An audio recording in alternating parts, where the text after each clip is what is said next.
Yeah, back in the game. Yeah, I needed.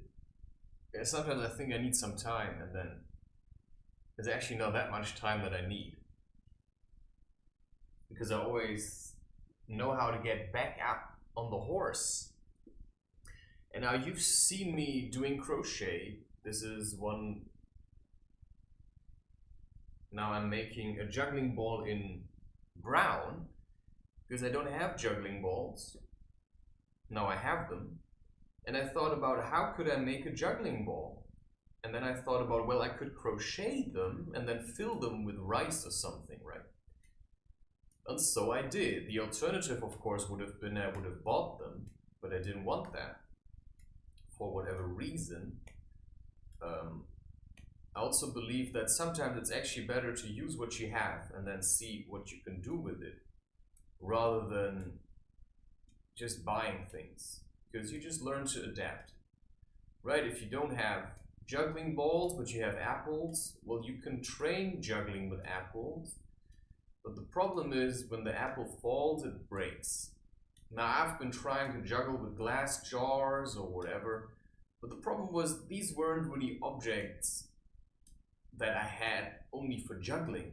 And sometimes I believe it's important to have something that serves a certain purpose, just as I have this Bialetti mocha pot, which I use for making coffee, and I could also use it for making tea, but then, you know, it would be a bit weird, right? So I have certain things, and some people may call that, I don't know, mental disease or something, right? Some people may call that you're autistic, yeah?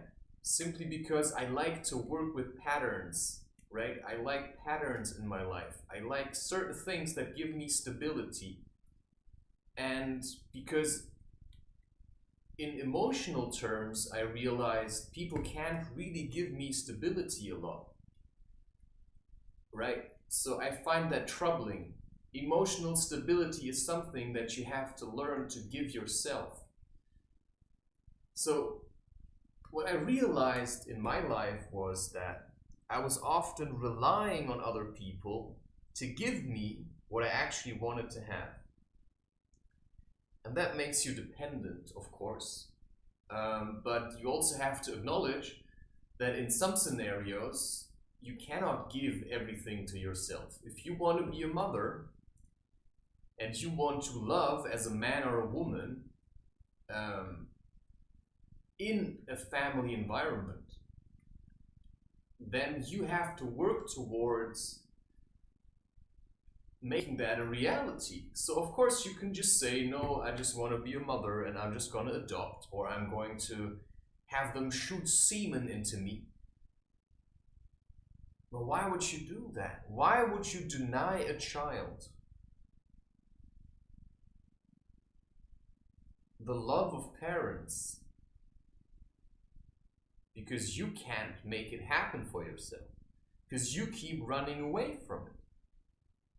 So you see how that is a bit of a problem. And now I'm training to focus not on the balls, I'm training right now to focus on a spot in the distance so that my body can keep doing what I'm doing right here and simply juggle while I sit here and meditate on whatever I see in the distance. Well, now it's the lens of this camera. But that's basically the same principle that I learned from slacklining. You focus at the end of the line and you allow your body to do what your body has to do. And then you simply focus on the end of the line, and now I focus on the lens of the camera. But the point is that I hold the focus and I trust that my body will catch the balls. If I'm afraid, I'm trying to see every ball before I catch it. And that is nice sometimes, because that is also a practice that you can do. You can focus on the balls, and then you can focus, because now I have different colors, which was also the intention. I wanted to have different colors. And then you can see, oh wow, there's yellow, yellow, yellow. So I'm juggling 3 balls, and now blue, blue, blue, blue, blue, blue, blue, blue, blue, blue, blue, blue. Okay, and then I can even try to switch. Blue, blue, red, red, yellow. Oh wow, well, that's difficult. Yeah. So in that sense, you can observe patterns in your own life. Because just as I'm juggling with balls now, you know, sometimes we are juggling with people, we are juggling with habits. So you're trying to keep your smoking habit up in the air. It's like smoke, smoke, smoke, smoke, smoke, smoke, smoke, smoke. So if the red ball is smoking, smoking, smoking, smoking, smoking, smoking. But what are the other balls? So now we have smoking, now we have coffee, coffee, smoking, coffee, smoking, coffee, smoking, coffee, smoking. And then what is yellow? So blue is now coffee. No, red is coffee. Let's say red is coffee, blue is smoking. Or let's say because blue is more like water, it's coffee. And then let's say red is more like smoking, it's more like fire. And then what is, let's say this is sleep, yeah? This is like heaven for some people, it's just sleeping. So you say sleep, oh wow.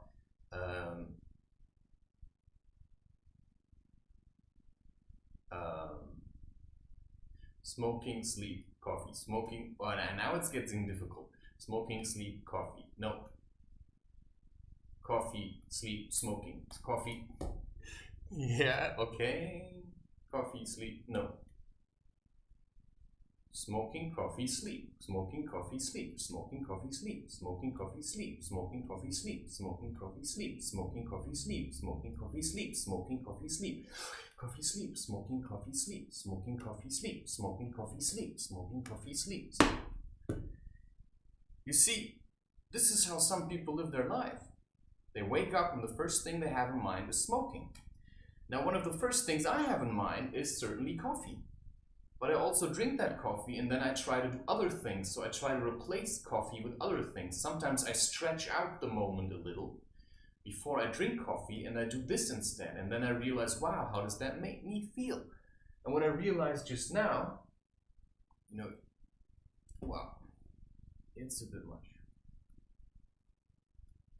So now I replaced one, right? Now I replace sleep with, let's say, the purple ball is juggling or reflection.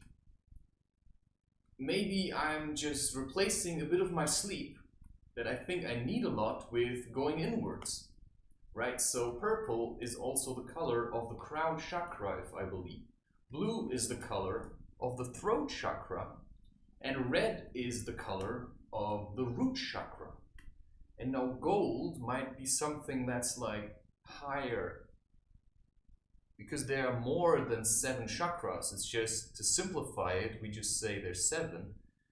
But there's all kinds of chakras, and there's all kinds of meridians in your body, all kinds of energy lines. You know, how do you express that? What is a meridian? It's like lines and points of energy in your body that have a certain purpose. And now what I've realized, I'm just going to show you, just so you can see how I sit. Now the way I remember it,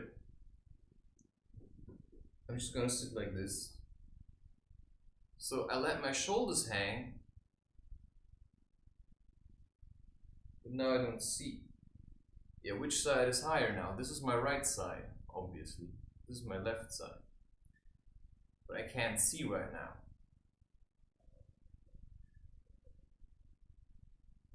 And also better if the...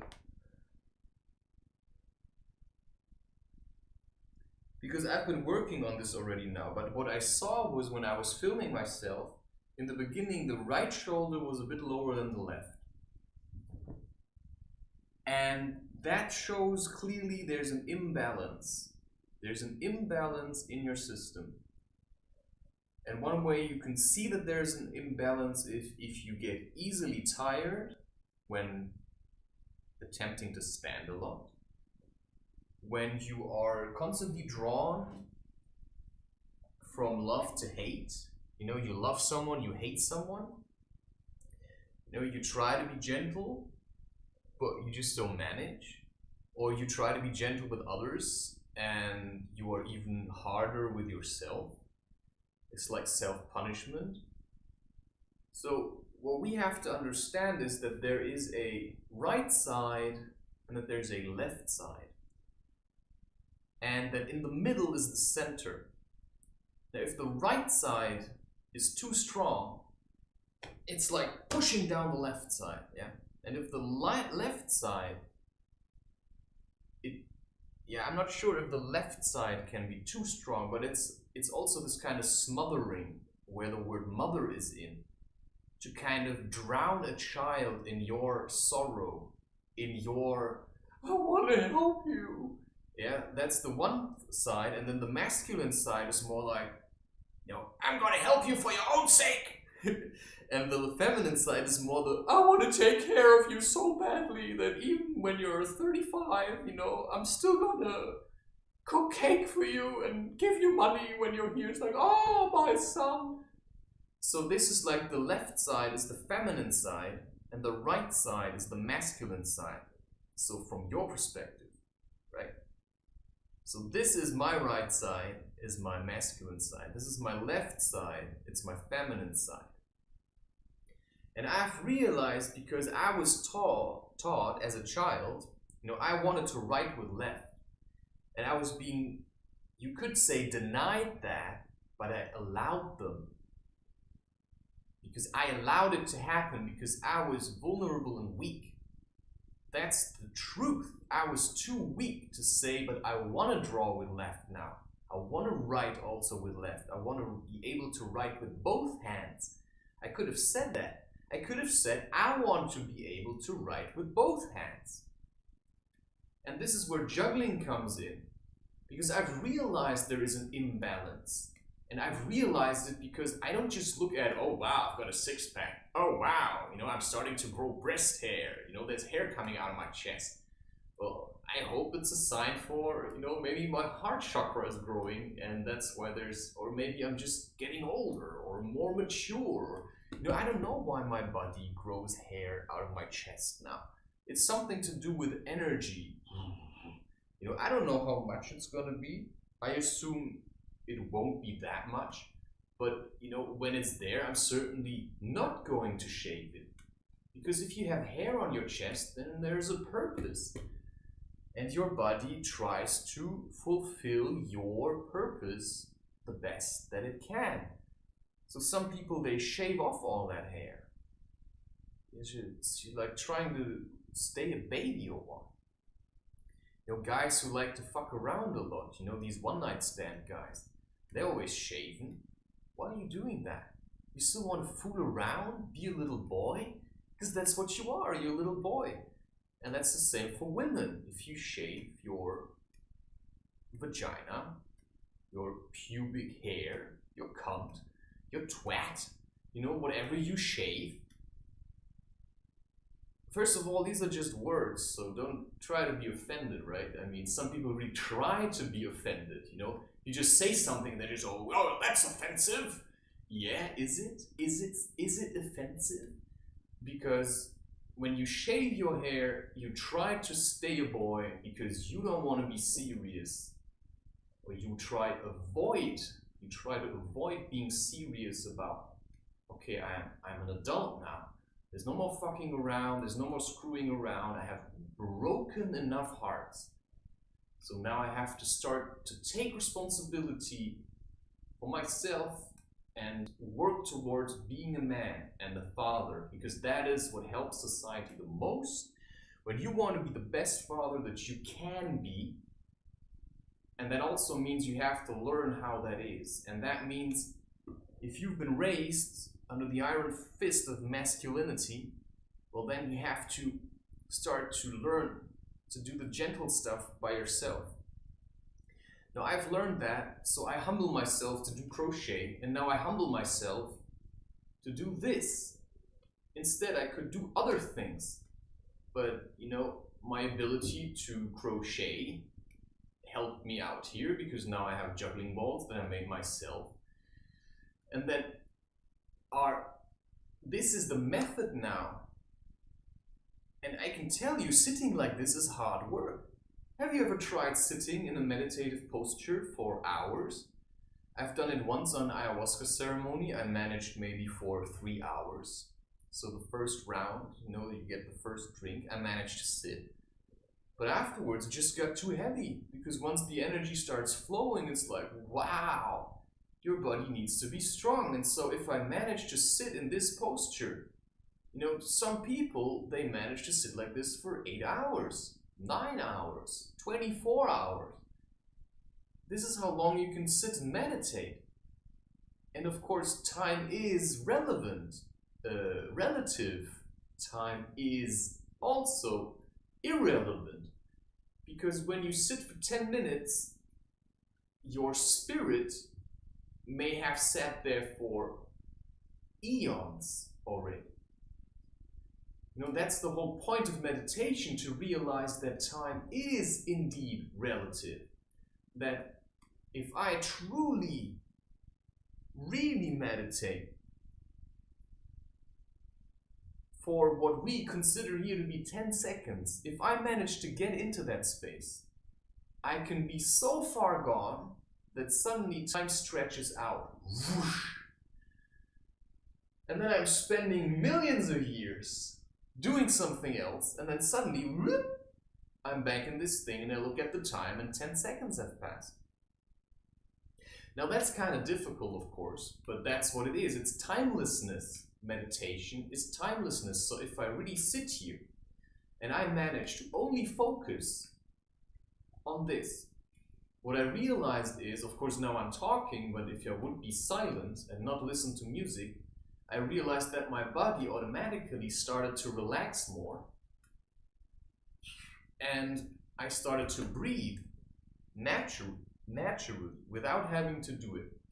Because this is making sure that the energy keeps flowing, because right now my body doesn't do it automatically because there's an imbalance. This side is too weak. And I can feel it, of course. So when I sit like this and I do crochet, or when I juggle, what happens is I feel my left side getting tired, while as my right side could keep going for hours. So this, of course, is then an imbalance. And if you understand something about energy flow and you know how the body adapts to the flow of energy, so if you have a blockage in your left side, simply because you've never used it, then your right side will make up for it. I've seen a Sykes monkey in Tanzania. He had no tail and his arms were massive. So he had to make up for his missing tail by growing stronger arms so that he can manage to hold the balance with his arms.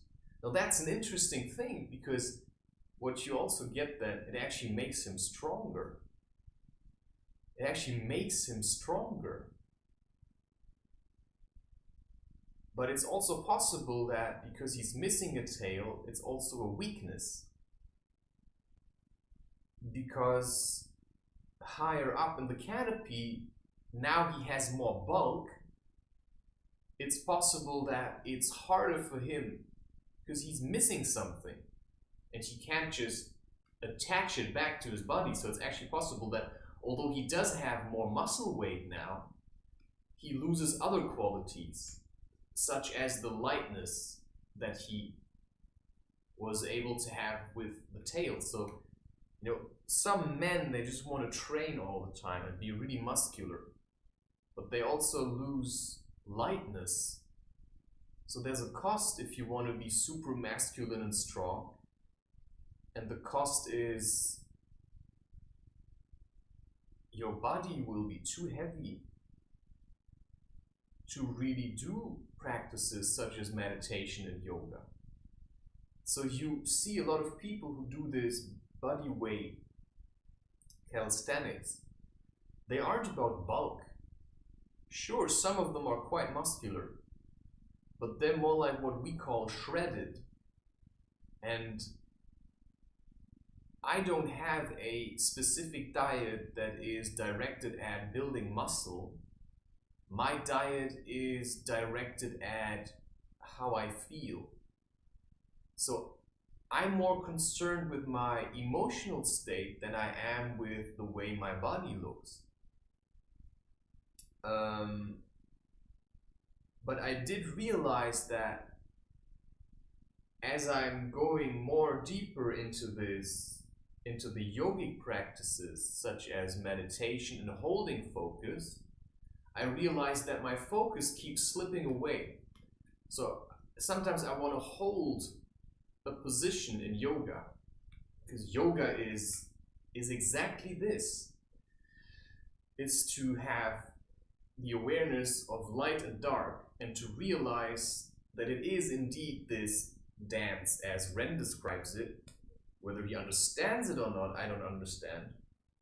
Right? He seems a bit off to me, but who isn't? Right? So this, right? It's like this interaction between the light and the dark.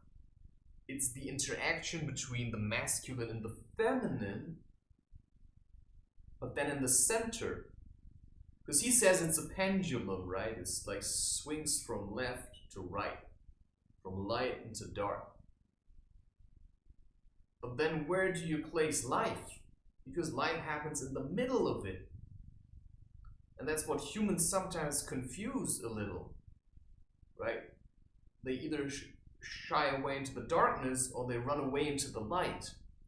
And it seems like now Ren is trying to get more into the light. But then he's just becoming a pretender because he's trying to hide his heart, his darkness. So you have to look at your darkness and accept it. And then you also have to look at your light and accept that. Because darkness can give you the feeling you hate light. But also light can hate darkness. So there's not really a lot of sense to that, is it? So my ability now to juggle is the result of training, of sitting with the method of juggling and doing it until I get better at it. And I've seen people walking on a slack line that they set up as a rodeo line, and a rodeo line is something that is almost touching the ground. So it's like maximum slack, if you will. And then you stand on it and you start to make it like a rodeo horse, and you just focus on keeping the middle while, you know, your legs are like woo, woo, woo. And I've seen a guy walking over that thing, doing this, and juggling with these kind of bottle-shaped things at the same time. And so that inspired me, because I often tried walking over the slack line and juggling. But if you can't juggle 100%, because I can slackline for sure. I mean, you've all seen me do it. If you've seen it, it's in the art of movement. Where I slackline, it's also in one of the, it's the playlist called Soul, Body, and then in brackets Diet and Mind. It's also in there, where I sometimes slackline. And there's also on Odyssey a video on slacklining. But yeah, I've tried sometimes juggling, but I didn't really manage. But that's my point. So now I first have to learn to juggle without looking at the balls, right? So this is now next level for me, you know? First I have to learn how to juggle, and then I start walking over the slack line. So for me, this is basically how it is. You know, I feel like my muscles are being trained. Wow. And the stronger my muscles in my back get, at one point I will sit down and meditate. I don't actually have to put in any effort, I just have to sit down and whoosh, there I am. But for that I have to put in the work. Just as I had to put in the work of hours spent figuring out how to slackline. Yeah? Figuring out how to slackline with food, without food, with coffee, without coffee, yeah, smoking, non-smoking, whatever you want, right? I mean, if you do something all the time, if you smoke every day, well then try not smoking sometimes. to just introduce new methods into your life. Because if smoking is a method, then not smoking can also be a method. Oh, how does that make me feel? And maybe there are times where smoking helps me, and maybe there are times where smoking actually does not help me. What I've realized is that smoking may help to relax you in a moment, but it also means if you rely on smoking to relax you, then you're depending on it. So if I just only rely on coffee to make me feel good or other people, then I'm very dependent. But I can learn to do things like this, where I just sit down and I juggle. And that's effort when you're weak, when you have a weak body and a weak posture and your mind is ill or dirty or whatever. You know, if there's like a lot of stuff in here, then it's very hard to do these things. And I've tried already sometimes to simply go from one step to the next. So for example, right now I'm kind of training my body so that it can just stay like this for hours without having to worry about it. But for that I have to practice that a lot. So I sit and I crochet like this so that my shoulders learn to be like more like this, instead of like hanging down. And then I do this as much as I can at the moment, right? But sometimes I also want to do other things. So when this gets too boring, I do something else, right? I work with the things that feel easy. So right now, sitting here felt easier than to stand. Simply because right now that's what I want to do. I want to sit. I want to get to the point where I can sit here and meditate. And that's then one of my goals that I have, the things that I work on, right? And for me specifically, I also work on other things. I work on books, I work on albums, I work on images. So these are all my things that I have available already. So when something does happen that tries to throw me out emotionally into a kind of a nervous breakdown, I already have a method ready. Oh, this is what I can do now. So at the moment, there's kind of a thought of cake lingering in the back of my mind. I don't really know why that is there, because it might be just a habit that I used to use, to just eat sugar whenever I feel the way I feel now, which is a bit like emotionally rejected and all that kind of stuff, right? Unloved and whatever. So there might be a part in me that simply wants to eat sugar to make myself feel good. Because now I'm starting to feel a little hungry. But hungry for what? Is it bad to feel hungry for sugar?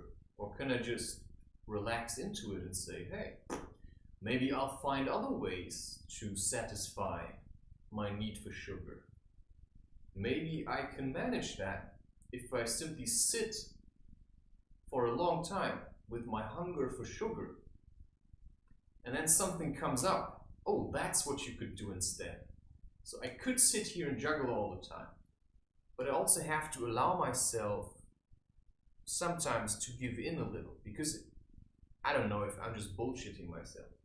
But sometimes I feel like if I struggle too hard against those barriers, it's hard to do something else. So if you are a family man, or you already have children, or you have a job and stuff, okay, you can simply try to change everything now and really like prove it to yourself, I can do this.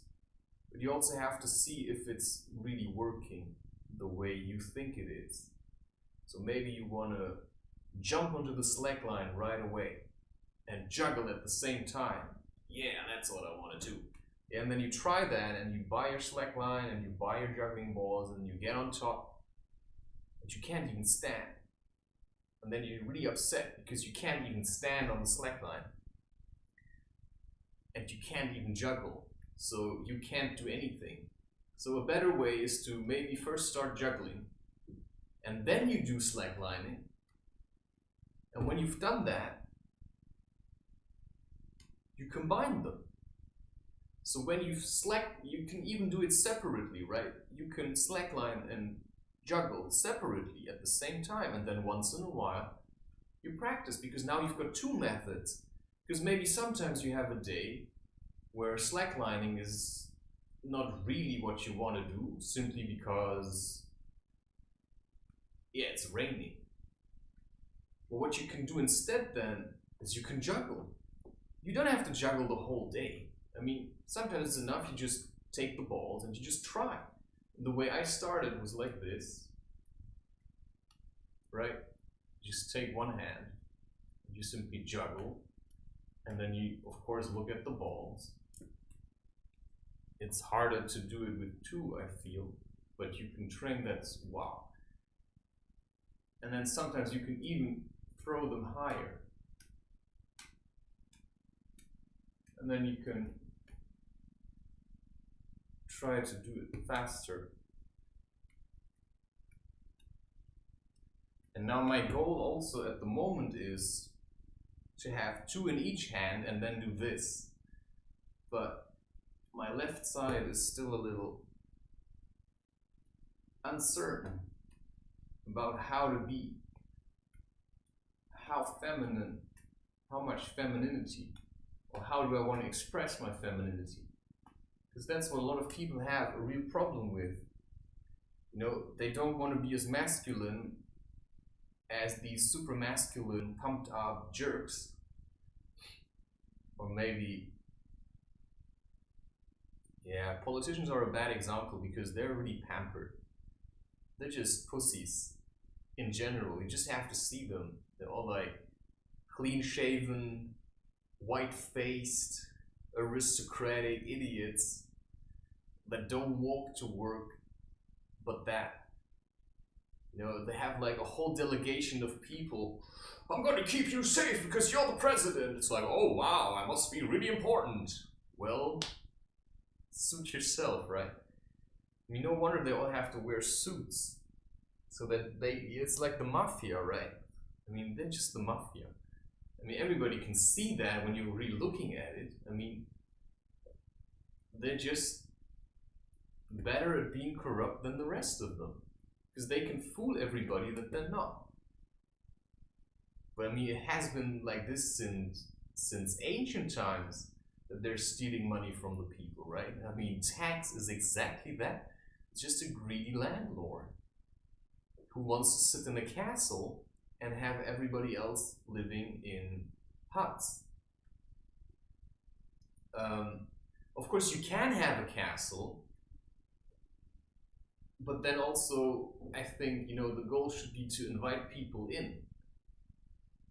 But yeah, if you have a castle, you also have to be afraid of somebody stealing it. So the best thing would be to have no castles at all. Because it's just like a giant monument of ego-driven, you know, I'm the best there is, I have a giant castle, right? I have a home, I have a house, my house is bigger than your house, my car is faster than your car. You know, this is all this masculine, I'm trying to push you down. With having a car, it's like, yeah, I really showed it to you because my car is bigger than yours. You really needed that, didn't you? You know, I bought a car simply because I wanted to have one so that I can maybe travel and I can transport things and I have like a moving office or something. And you saw me having that, and then you got one yourself that was even bigger, and now you don't know what to do with it because I'm actually living this thing. And you think you could just copy me, right? It's like, no, that doesn't work. You first have to learn how to live and then figure out what you want. Because if you see what I'm doing and you think, I'm just gonna take that, and then I'm gonna feel like him and I'm going to create lots of content and, you know, I'm gonna just do this. Yeah, it's not working. It's not working because I didn't do it like this. I didn't just copy people. I didn't just do what everybody else did. I looked at what other people were doing and then I decided what I liked about that. So maybe you may like my mentality to life, but maybe you don't like anything I'm doing. So you can say, I reject you because I don't like what you're doing, but I like what you're saying. Then you listen to what I'm saying, and then you take that and do something else with it, because maybe you don't like juggling. To me, I like juggling because it trains me to keep the balance between my left and my right side, so that I don't, because often it's also this kind of male side that's gossiping. You know, it's like the inflicting, the piercing thing. That's why the man has a penis, and why the woman is like taking it all in. Right? Sometimes people gossip because they want to be heard. You know, they rather take in your judgment than anything else. So men can also be like this. So of course politicians that are really greedy, they're very, first of all, imbalanced. You know, they say, we want your tax. That's like the greedy, also the bit of feminine. I want to take you in, I want to swallow you whole, but just your money, please. And then it's the masculine, if you don't give it to me, I'm gonna punish you. So we think these men are really strong, but they're not. They're just unloved children, because they have no love in their hearts. And that's why they're trying to force it out of people. If you see it like this, I mean, what's the point of being angry at sad children? What's the point of being angry at sad children? I mean, that's the thing, right? It's like they're all a bunch of children because they're running around. You know, like those children, there's a movie, The Tree of Life. I've actually never completely watched it. Maybe I'm going to give it a shot sometime. But there's this scene that just popped up of the boy running around and he's poking a frog with a stick. You know, that's what children do. Because it comes from this, you know, the feeling of separation and stuff. If you cannot see yourself in the frog, then there's a lesson you haven't learned, and that's empathy. And that's spiritual awareness. And that's oneness. And that is, of course, an experience that a lot of humans are being denied, because when whole humanity would realize, wow, we are all one. We are indeed a hive. So why are we treating, you know, because if we are part of a hive, then what is nature? What is whatever we call Earth? You know, then that is the hive that we live in. And we might build things on top of it, but it's still this whole thing that provides everything that we have and that we need. And yet we're the ones destroying it, right? And that's like me as a child. I went around in kindergarten and I took a stick and I pierced slugs with it. And I put them into a bucket, and then I put water and sand on top, and then I said I was making soup. Just squealed it around. I remember that I once took a lighter and there was a bumblebee and I was like, whoop, you know? And then I took hairspray and I did that. Yeah, I was very angry.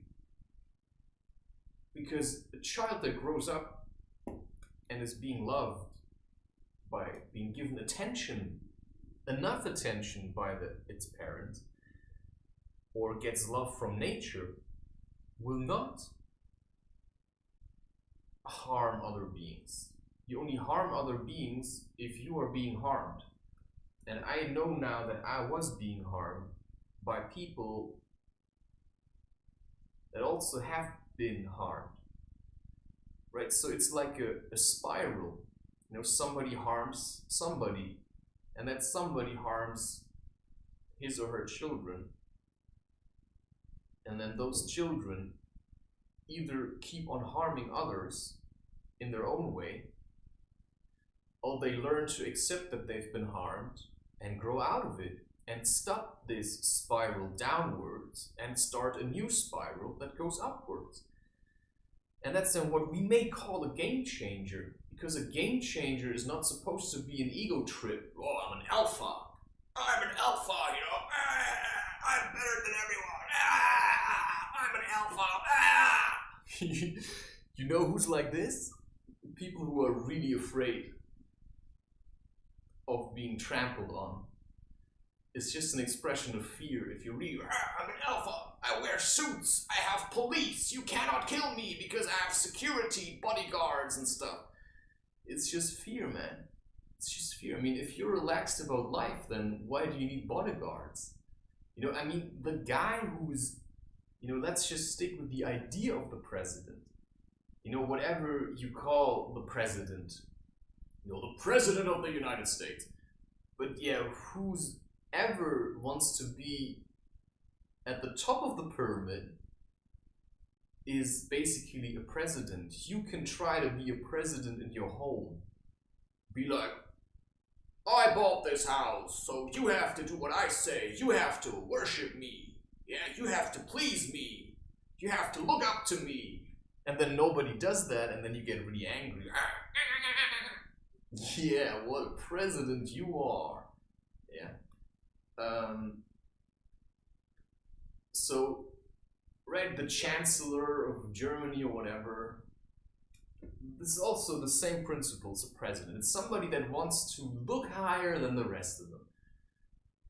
Well, he's just exactly the same. So you see how the queen in an ant hive or a beehive is never out in the open unless she has important business to do. Actually not.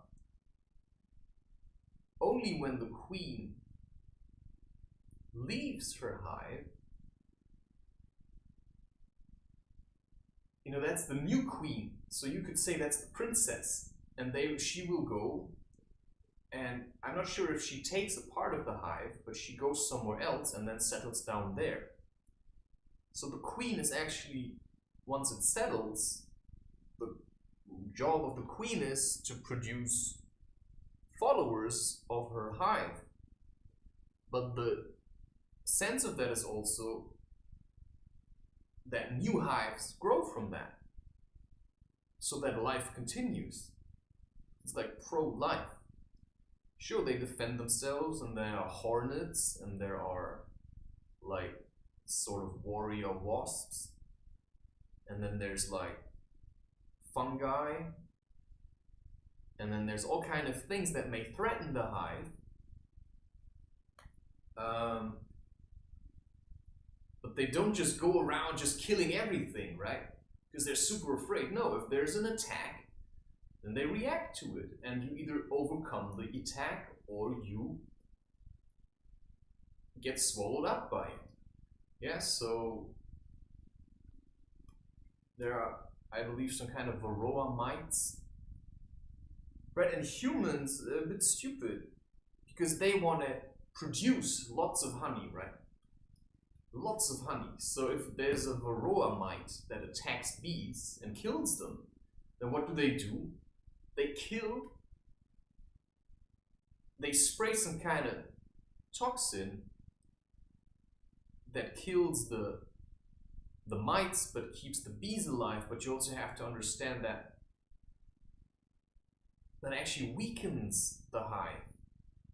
It would be much better to simply select the bees that seem to be immune against the varroa mite, and then assist them in building a stronger hive. Because when the hive can be attacked by a mite and be overtaken by it, then the hive is weak, which says something about bees in general, how they're being kept, that actually the way we keep bees weakens them. It weakens them because what do? Now we're getting to it. We take away their honey, man. And the honey is the exact thing that keeps away the mites. Because it's antibacterial and it's anti-inflammatory. That's the stuff that would kill the mites. But in honey production, what they do is they take away the honey and they feed them sugar water instead. You see how human pampering throws everything off balance. So we cannot just go around with this, you know, science like, I'm just gonna take what I want and then I'm gonna swirl it around, and, you know, I'm gonna take a wolf and then I'm gonna make it into a chihuahua because, yeah, you can carry it around in a handbag. It's just sick, isn't it? So we need to come back to this balance where we realize we are strong, but we also realize how much strength there lies in being gentle. Because it's the gentleness of the mother that allows a child to grow into a fine man or a fine woman. It's not the oppressive fist that says, if you don't do this, yeah, I'm gonna punish you because I want your tax. You know, and that's where we see we have to learn first ourselves. So me as an individual, you know, I can keep running around like this. This state is oppressing me. My family is a bunch of assholes. Yeah, but that's still imbalance, right? So if you want to be like this and say, hey people, what are we doing? Now let's get our shit together and start working to clean this mess that we have created by hailing science and praising it and saying, oh, science, the great savior of humanity. But it's not, is it? It's not. It's not the savior. It's doom. Because science is what helped us to make the world really toxic. And now it's the time to realize, oh wow, we've been doing that. And now we have to start making up for Mother Nature. We have to learn to accept responsibility for our actions. So instead of just buying new phones every year, to be accepted by everyone, you just say, I have a phone and I'm going to use that till it breaks. And I will stop using it for useless junk. And I will only use it to connect with people, to talk about how we can change this world. So I'm not just doing chit chat with people anymore, right? I don't do small talk. If somebody comes and they say something to me, they get some truth back, right? You know, that's how I see it. If somebody comes and gives me wool, I give them something else. That's just how I see it. But I don't give them wool back. You know, I get wool, they get truth, which is, you know, if you shave off the hair of your dog, you're castrating it. That's just how it is. If you cut off your own hair, you're castrating yourself. It's a form of punishment. It's a form to try to not feel the shame of your actions. And that doesn't just stop with, oh, I once peed my pants, that kind of shame. No, it's the shame that we as humans torment living beings for our own pleasure. And living beings includes trees and earth and stones, because the way, you know, how a stonemason would have worked is with love and attention. So he would take the rock and then he would see what wanted to come out of it. Yeah, he would reveal something that he found in the rock. What we do now, we just take a rock and then we let machines do like meow, meow. There's no love in there anymore because a machine cannot love whatever the Matrix is trying to tell you. Because, I mean, that's the movie, right? It's like, you cannot get love from a machine because a machine only does what you tell it to do. And yeah, you may create an AI, but there is no compassion from an AI. It will only be fake, right? It's like in that movie Odyssey, what is it called? Space Odyssey or something like this. Yeah, with that robot, and then, you know, he says, you know, I'm going to help you or whatever. You know, the robot kind of takes over. Yeah, because when humans start to create AI, they actually have no trust anymore. Because if you would believe that humanity can do great art, then why would you create an AI that does it for them? That just means you don't understand what art is, because art is an expression of love or of emotions that I channel into whatever art I'm making. So I can make art in the form of a crochet. I can even make art in the form of how I juggle. But for that, I have to practice that.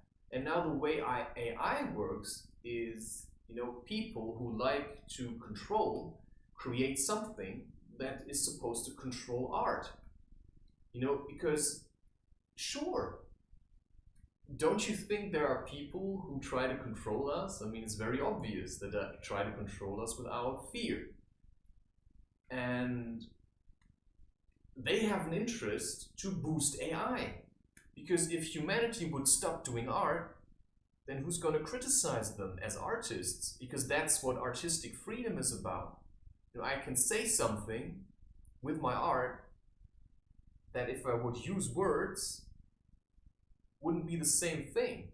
Because when you express it with art, there's so much skill in there that nobody can deny you the validity of what you just said. And sometimes we have to go past the boundary of words and say something with an image, because that strikes home right into the heart, right into the center. And nobody can just, if you don't specifically say what the image is depicting, everybody's going to see something else in there. Because if you use words, people are trying to use the words to say something about your work. But if you don't say anything, if you just give it a title, people have to work out themselves what the image means. And yeah, sure, I'm quite conscious about the art that I make. But I also now started making art differently, because I started to realize, okay, my left hand is really unstable. Like, I have almost no strength, and my right side is really heavy. So now I have to find balance in that. So I'm not always like this, I'm more like this. And for that, I started to work with my left hand. So all the drawings that I make at the moment, I draw them with my left hand. But the mouse that I have is right-handed. Yeah, it's true. But I find it a little difficult. So maybe I'm going to start working on my computer also more with my left hand, just to see what's going to come out in that way. Because I'm always trying to find new ways to engage with myself so that what I'm doing doesn't get boring. And now I'm not sure, for instance, if I should give in to this desire to make a cake and eat it, or if I should resist it and simply learn myself how to feel strong. Because sometimes we just keep giving ourselves things that are actually bad for us. If I eat now, I'm going to feel heavy and stuffed. Right? Sometimes it's good to simply be hungry, so that you realize, what was I actually hungry for? Because what most of us are hungry for is love. Then we eat and we deny ourselves this love, because we just want to be pumped up all the time. And that's, I think, what I'm missing right now. It's this feeling of being pumped up. Wow, and also my back is really, if you keep sitting like this, you will feel how weak you are. Because I want to go back to this, but I don't want to. And this helps me to keep my mind of the pain of my weak ass body, right? And at the same time, I realize how my left arm is getting actually lighter and lighter each day, because it's learning now to hold its own weight. Because for most of my life, I was basically walking around like this. This was just like an appendage. Everything I did, I threw frisbees with my right hand. I caught them with my right hand. I wrote with my right hand.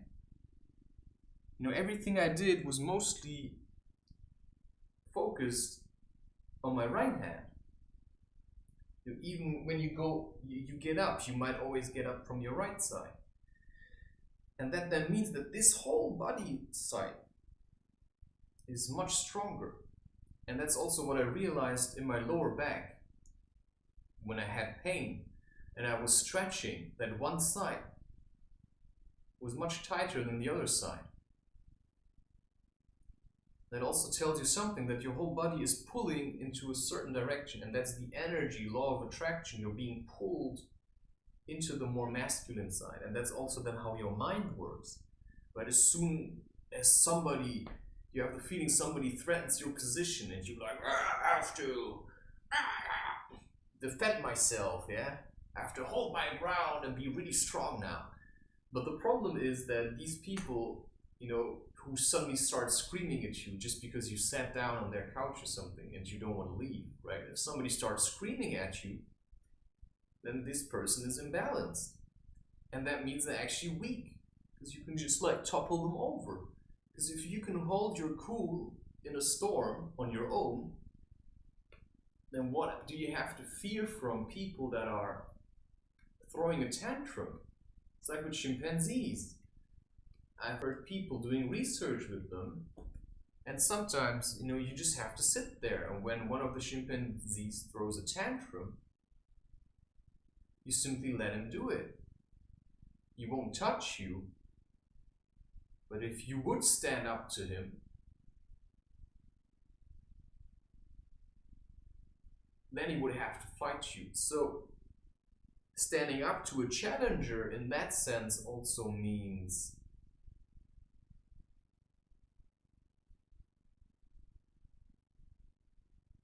you acknowledge him for his strength. So you feel like you have to defend yourself. And that's actually an interesting thing when you think about humans doing research on chimpanzees. That's actually undermining the authority of the alpha male. Because the researchers are there, impassive, and sometimes the male might try to chase them away, but he doesn't manage. And I've seen that in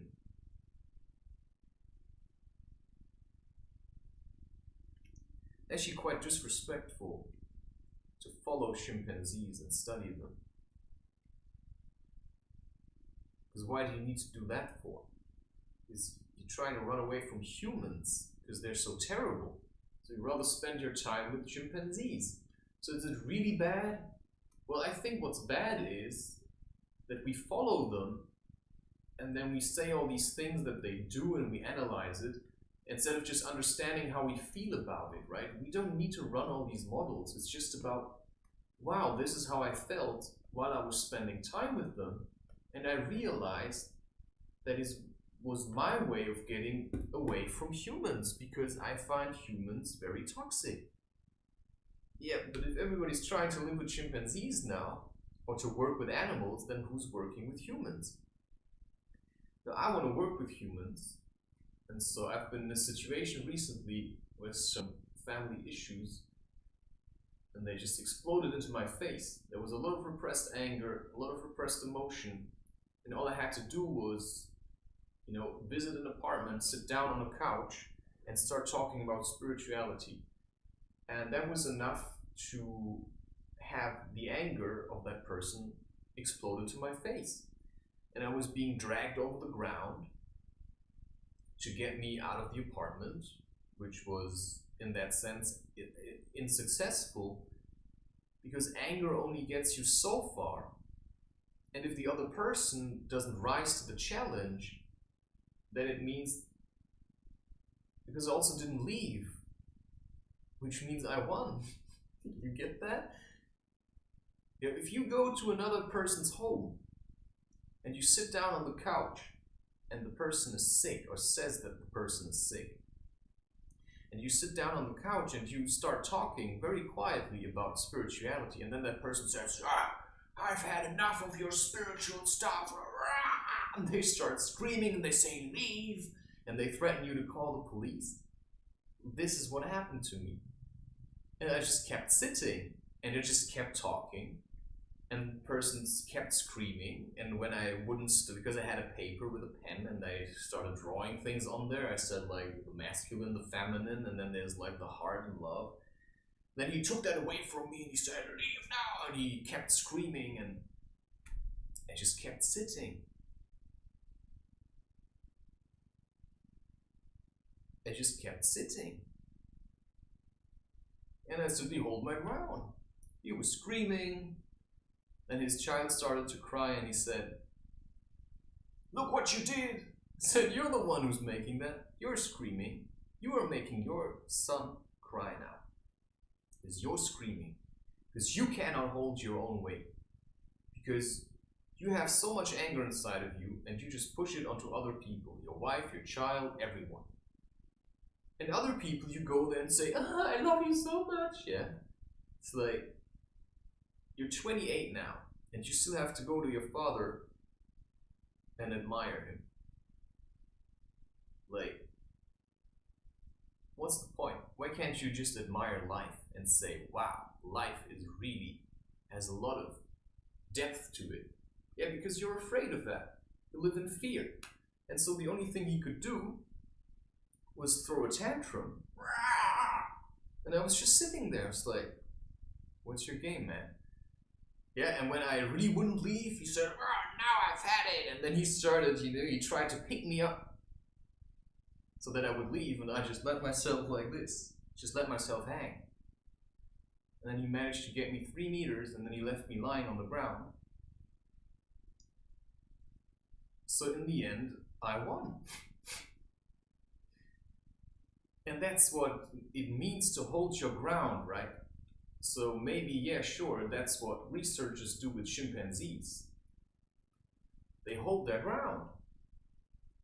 That takes also a lot of strength. But the question is that what we really need? People that hold their ground against chimpanzees?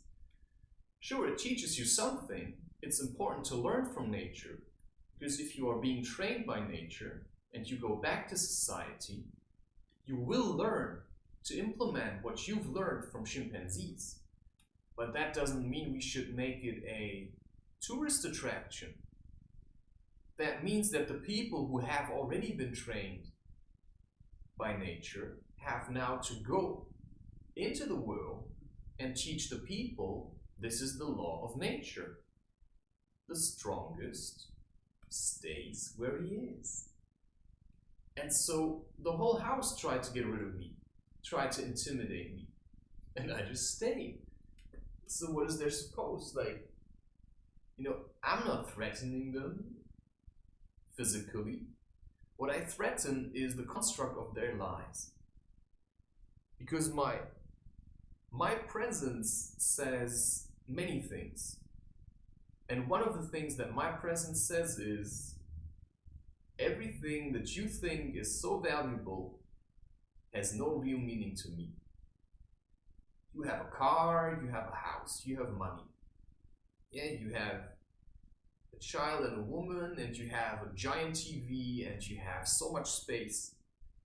But you have no love. And now I have love, and they see that and they want it, but they don't know how to get it.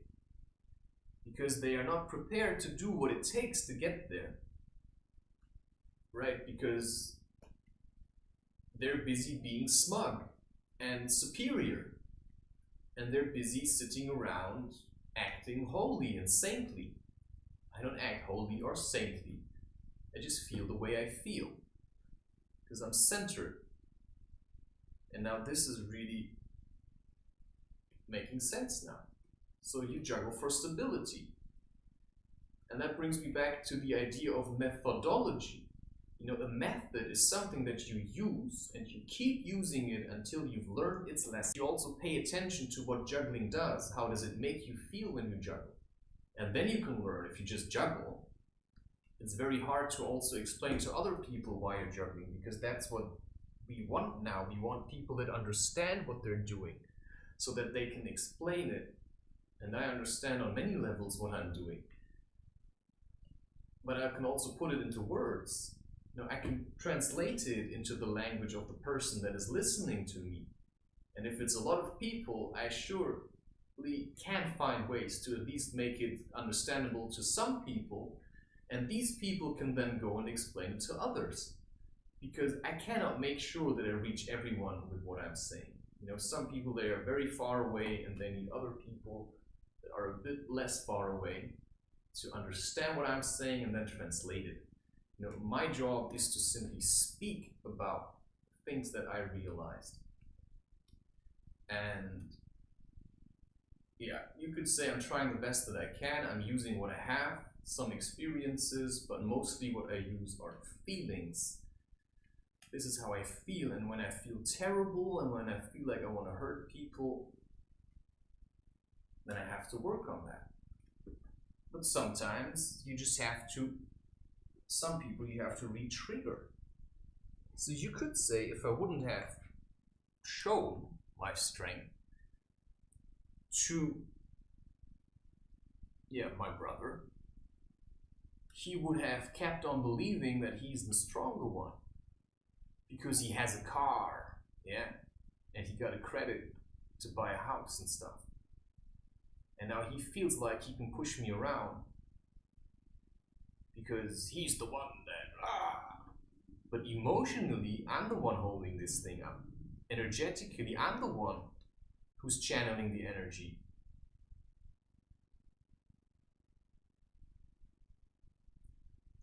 So that's just what was being clarified. Because sure, in terms of money and stuff, you provide that. And you can be lucky that I live here to take your shit and turn it into art. Because that's what happened. He dragged me around in his apartment and then he left me lying there like a tissue. But actually, it showed like this is how far he can go with throwing me out. And I'm going to keep pushing it, but I am actually, because I'm still here. And that just shows I'm holding my ground, right? You can't throw me out because I don't live in the same world you do. And then I take all of this, what you may consider to be shame. To me, it's a challenge. And I come back here and I make art. And I juggle. And I eat. And I sleep. And I make art. And I rhyme. And I juggle. So, if you want to love and open your heart, then you have to rise to the challenge of somebody trying to sow fear into your heart, right? That's what you try to do with a challenger. You try to bring them away from the heart and into fear, where they simply, react to the fear like it's something scary, but fear is just something that is there. Fear is some kind of veil. If somebody is trying to inflict fear into your heart, then the only reason he's trying to do that is to see how afraid you are. Because if you're really afraid, then if he would come and challenge you and you react to it, then it means you were able to scare him.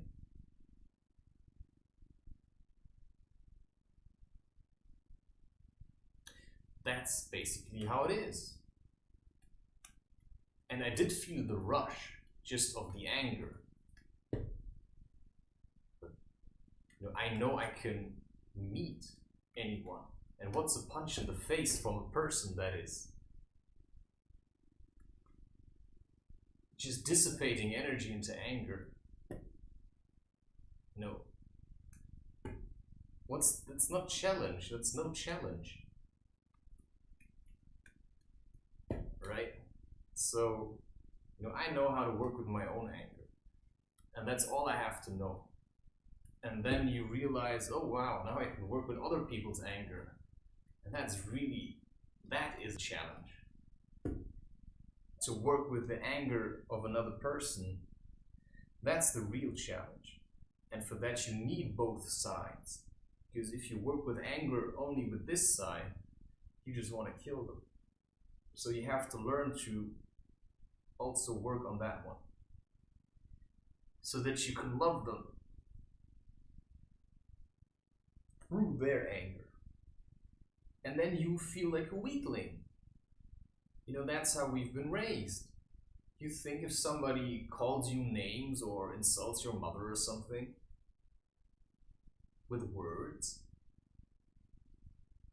you go and punch them, or you put them into place. Why? Because you just left your place to put that guy into place, which means he was able to draw you away from where you were standing. Which means you thought he was a worthy opponent just by saying something. That just shows how weak you are and how big you're trying to be. But you know, greatness comes from the heart. And it's not something that you can decide you are that. You can simply accept that you are that. You can say, oh wow, my heart sure opened a lot. I mean, normally I would have hated all of you, but now I just love them. You know, even if there's a part of me that says I really hate that guy, you still love them somewhere. And it's kind of annoying, I have to say that, because if you're the only one doing it, it feels really tedious, because you're always working against their hate. You're always, because that's how transformation works, right? Somebody hates you, you take that hate, you turn it into love, right? It's like your wife screaming at you, I hate you, and you go and you kiss her. It's like, oh, you know, suddenly she's not so full of hate anymore. Suddenly she's like, oh wow, didn't expect that. Oh wow, you do love me after all. But yeah, until you get to the point where you can go and kiss her, maybe it takes some time sometimes. Depends, right? How much she's trying to hate you. So sometimes you really have to take people aback a little. Because sometimes people really want to love you, but they don't know how, and then they just give them a reason to hate you. As long as you keep them occupied with hating you, you know, they don't go for somebody else. That's what I think. So you just keep them busy, give them homework. Hey, I'm still there, right? And you may not understand my love, but you know, that's it. You know, that's my love. It's a bit crazy. It's a bit like, you know, the archetype of the circus. I really like this. Terence McKenna also talks about it a lot. The archetype of the circus is about also the change, but also a bit the darkness and the light, right? There's like more bright things, but then there's also this twisted kind of thing. Yeah, so to me, life gets a little boring if I'm trying to be nice all the time. So I have to also be a bit like, there has to be a bit of darkness in life, because that's what it's about.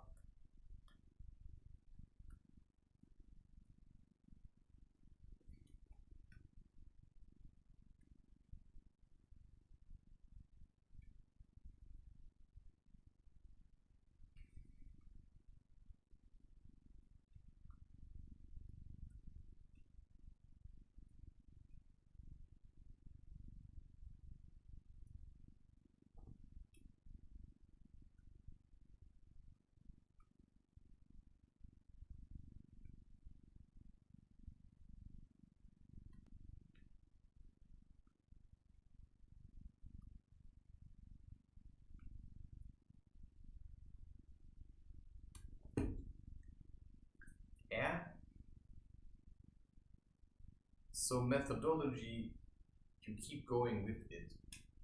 That's the essence of a method. You keep going, and sometimes, yeah, sure. I mean, I really want to eat that cake, but I also have a bit of a problem with my stomach because I eat a lot of these things. When I don't eat, there's like a foul stench coming out of my stomach. I'm kind of trying to get rid of that. But every time I'm trying, I feel like I'm getting sucked back into eating. So that is also a challenge, of course, just simply because fasting is like induced suffering. When you fast, then it's very easy to lose yourself in it. So one thing surely that you need is an irrigator to cleanse your colon. Maybe you call it an anal shower or something, but I call that an irrigator. Right? It's like this bucket kind of thing with a tube, and then you mine even has a valve. Makes it easier to open it. Anyway, so what happens then is that all the fluid flows into your stomach, because when you're fasting, there's still stuff in there, and when you're not eating, it can't come out. Because feces just work by pushing themselves out. And if it doesn't want to come out, then you need an irrigator, which is a much better way than what modern medicine is doing. They give you some kind of liquid that you're supposed to drink and then you get diarrhea. It's so stupid. Of course, they just want to sell the product. But what you can do is, you don't need to eat something to get diarrhea. You can just use an irrigator. It's a much more gentle way than to drink something that gives you it, right?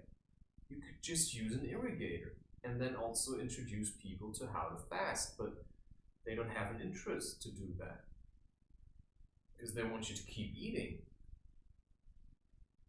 Take this, have this injected, eat this, do this, go to a doctor. Yeah, I can just say I'm trying to take care of my own. If I have something, I try to deal with it. Now I feel hunger. Am I supposed to give in to that? I'm not so sure. Because the only thing I want to eat right now is sugar. And the problem with that is now I'm going to eat sugar so that I can feel a certain way. But what does that mean? If I eat sugar now, then what am I going to do in 2 days? I will get back to that place every time. I've tried it now for a long while. And every time I try to stop eating sugar, I end up eating it again. And then I'm back to where I wanted to be. Or no, yeah, actually, that's it. But where do I want to be? Maybe I want to suffer,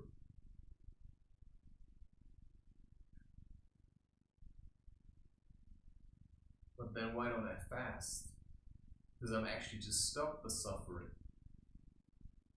Because if I really wanted to suffer, then I would stop eating.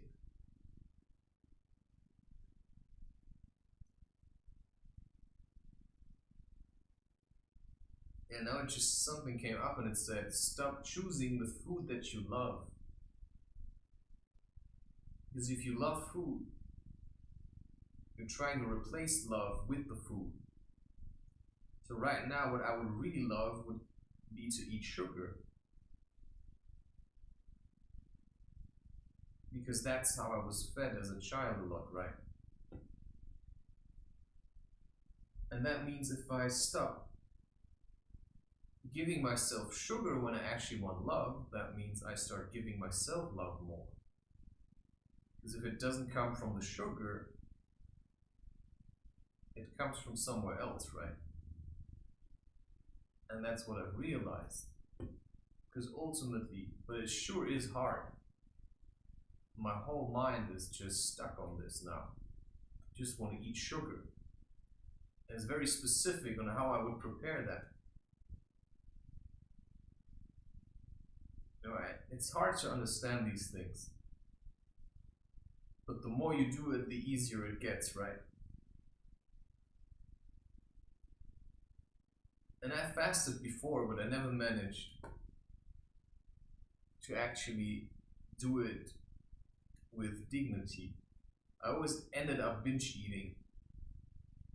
Yeah, I always ended up, just before I broke through, I just kept binge eating. And in a way, sure, it gives me pleasure, but I also think it holds me back, and that's a scary place to go. But the point is, at some point you just want to move on.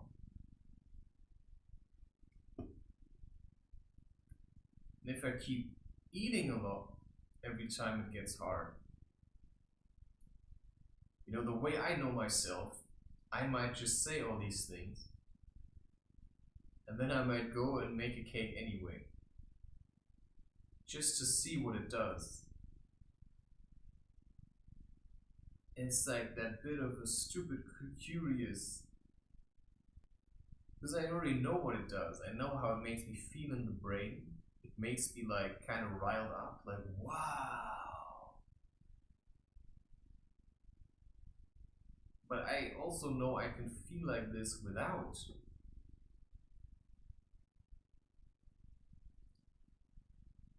And that's something that came up yesterday. It said you're a cheater. And I thought, what does that mean? Well, you do what you can, right? You do what you can. So, when I was playing Super Mario, I never managed, I also never really tried to get to the end. And then people came up and they said, oh wait, here's a secret passageway. And then we used that. And so maybe my food is a secret passageway. But at this time I feel I'm trying to be like super holy. I don't know if that works. Because some people say, if you have a desire, you only have to wait long enough, and the desire will go away. But maybe I like having desires, right?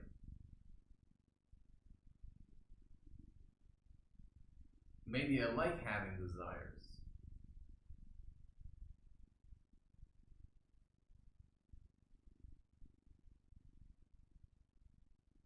Because having a desire also allows you to kind of look forward.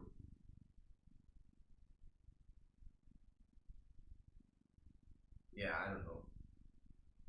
Maybe I'm trying to be somewhere. Maybe I'm trying to be somewhere else. I think that's also why I want to fast at the moment. I want to retreat into myself so that I can meditate and I can just focus on other things than the stuff that is happening around me. Because sometimes this kind of life is very confusing for my spirit, and my spirit needs to have some kind of retreat where it can step back a little. You know, you call that disassociation, where you just cut ties from this for a moment and just be somewhere else for a while. And then your problems suddenly look less hard. So I know already what would happen if I would eat now. You know, I would just keep going the way I've been going until now.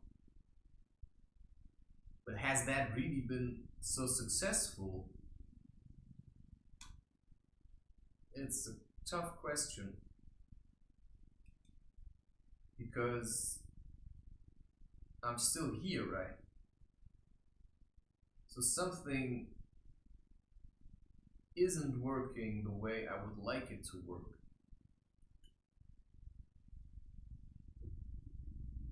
And maybe one reason that is also the way I eat.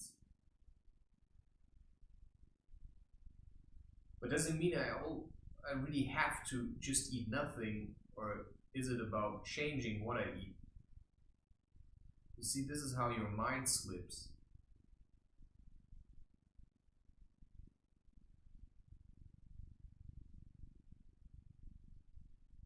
It's difficult.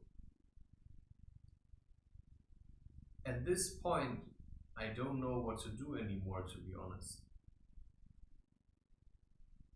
I don't know what is right, what is wrong. what is left, what is good and what is bad. Is it good now to eat? Is it bad now to eat? I feel like eating. Is that a challenge I should overcome? No, should I try to stretch out the time until I eat?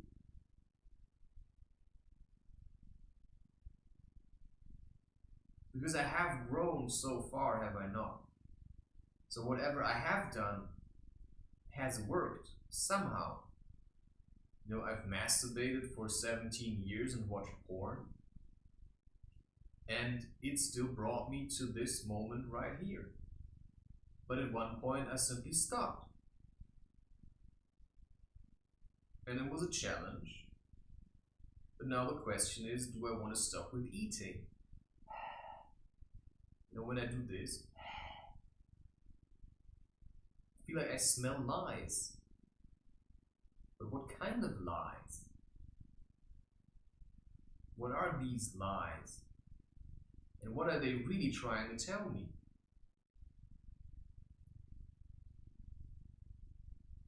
Like, why do I lie? You know, what is the meaning of you're a cheater? Is that good or is that bad? Because I used to cheat myself into heaven with psychedelics. And then I drink a coffee to cheat myself there. And then I eat sugar to cheat myself there. And that's what everybody does. You know, people sit in their car and they hate acceleration, and then they have 2 seconds of heaven. The hard way to get there is through fasting.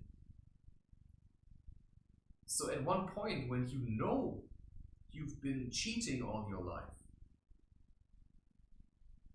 the question is, can you live with it once you know that you're doing that? Can you live with it? Or do you really want to just leave that behind and move on?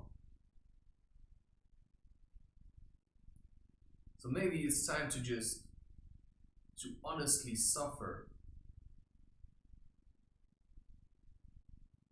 and simply suffer through whatever you're suffering from.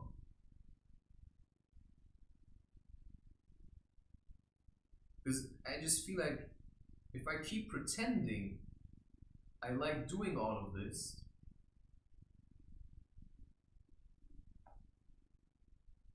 but at the same time I kind of also want to get money out of it. Kind of phony, isn't it?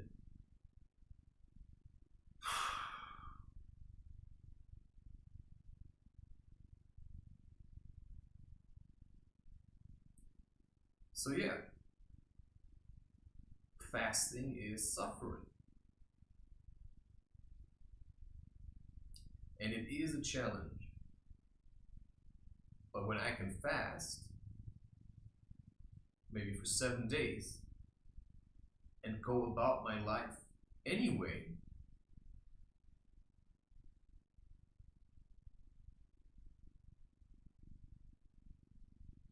then what does that show me?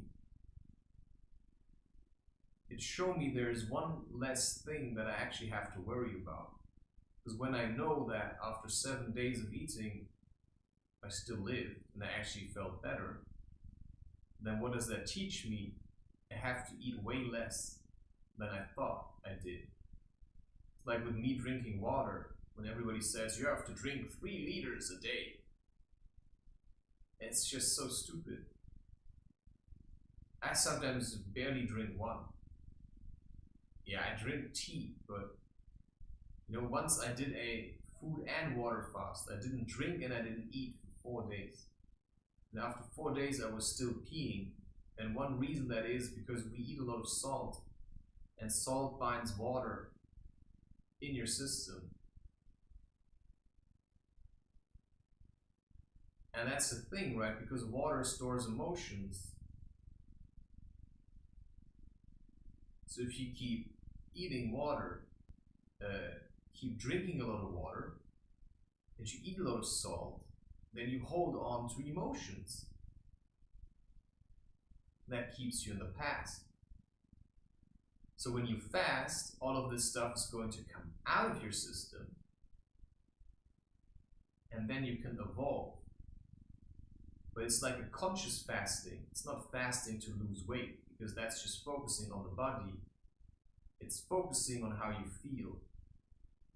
And that's when the healing appears. And the letting go. And it's hard because you will feel weak and vulnerable.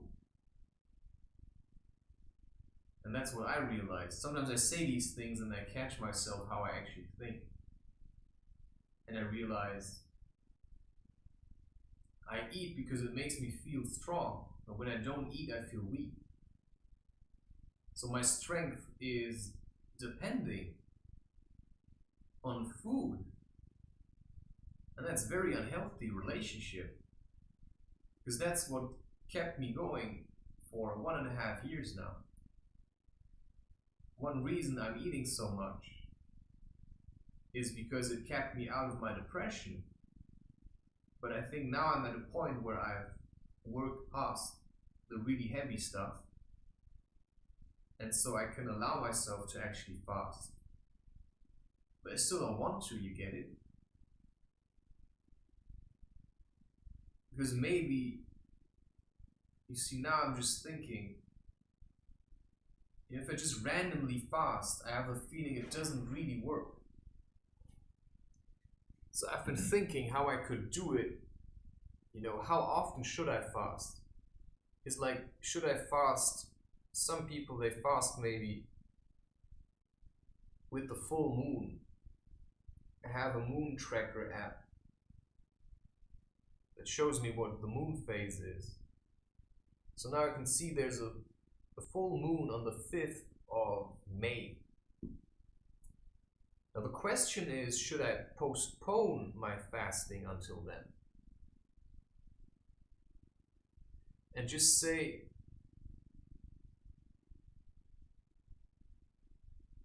the week prior to the full moon, I'm going to start. So if I look at this now, and what I see is that the 5th of April, the 5th of May is a Friday, which would mean that if I want the 7th day of my fast to be a Friday, which is then the full moon, 7, 6, 5, 4, 3,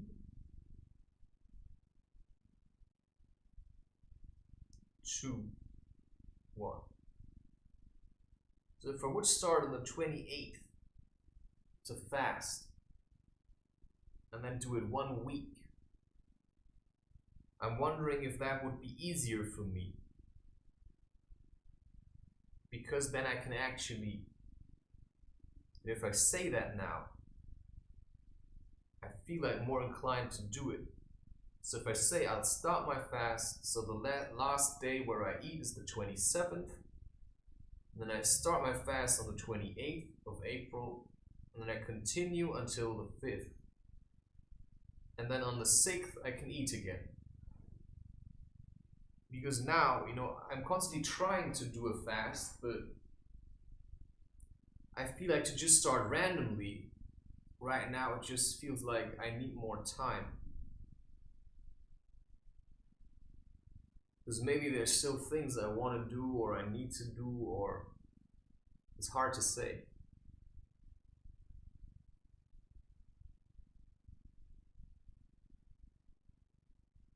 Maybe I'm just bullshitting myself.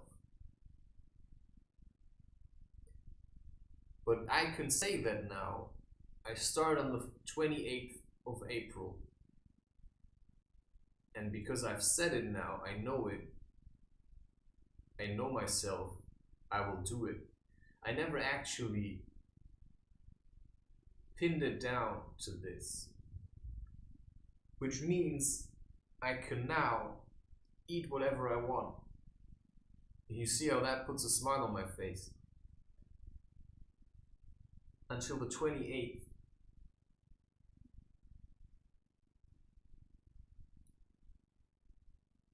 So sometimes we want to do something and we find ways to just do it a little bit easier.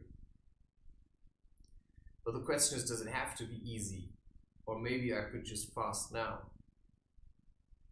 until the 5th.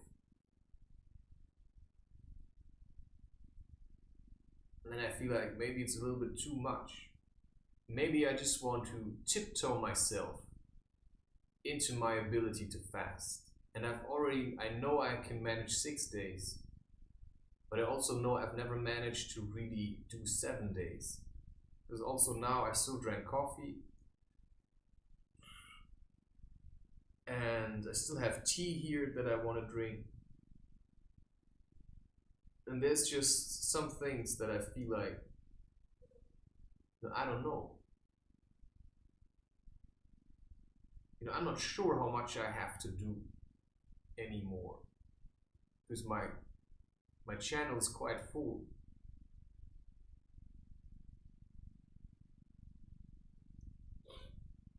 Yeah, so right now I'm really at the crossroads of my life.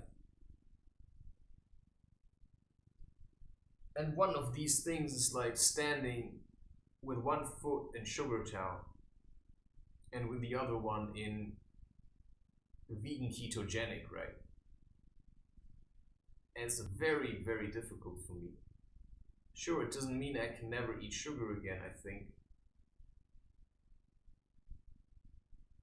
But it feels like sugar is beginning to lose its touch.